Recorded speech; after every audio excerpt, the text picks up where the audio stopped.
Hey everyone, it is day, gosh, what day is it? 13. It's day 13. And after a 24-hour or so, or a bit more than that actually, 36-hour stopover in Bridport, we are back on our way again, heading to the western side of Lyme Bay.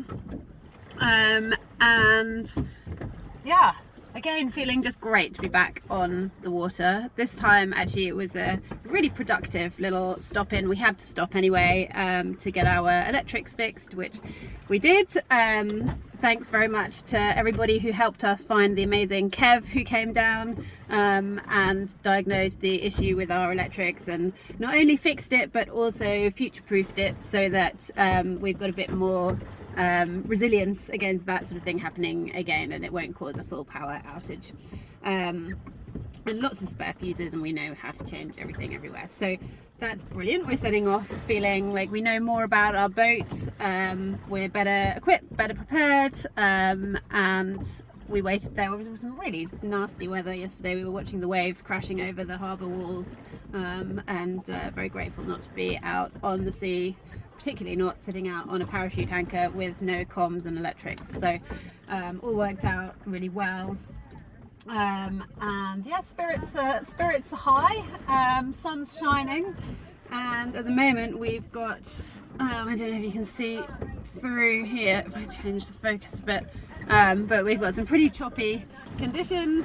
We're going into about a 15 knot headwind at the moment, and we will be for the next few hours, which is about the limit of what we can make any way against. But at the moment it's going, we've got the tide with us, which means we're actually making a couple of knots of progress, but it's really choppy. So yeah, quite a lot of bouncing up and down on the waves, and just the steering gets hard, so it's you have to concentrate so hard on just keeping the nose into the wind. So at the moment they're just steering from the weather vane, and trying to keep that at sort of 5 to 6 o'clock just over the shoulder. Yeah, you can, as soon as you change, as soon as you sort of get your nose out of the wind, it pushes you round quite quickly, so that you're side on, and then that's where you don't want to be, especially if the waves are any bigger than this, and it's quite hard to get back from there. Luckily, when that does happen, we have hand steering, so actually just a quick pull on the hand steering and we can get ourselves back onto the right heading pretty quickly. So we are all good. In a couple of hours the tide's going to turn, which means we're going to stop moving anywhere, but it'll be much more comfortable for a few hours, because the waves will be smoother, and then we'll have a bit play around with sort of how we can change our heading a little bit. It'll be a bit easier to row across them, I think. So yeah, just always making little changes and adaptations, and figuring out each type of conditions that we come across for the first time.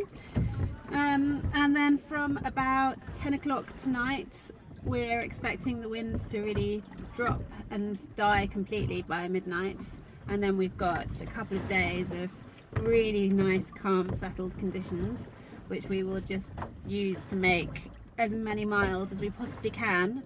We're aiming to be at Land's End by Tuesday afternoon, and we will see what the weather's doing then as to whether we need to wait for a bit before going round, or whether we can get round straight away. So yeah, hope everyone's well. All's good here. More later.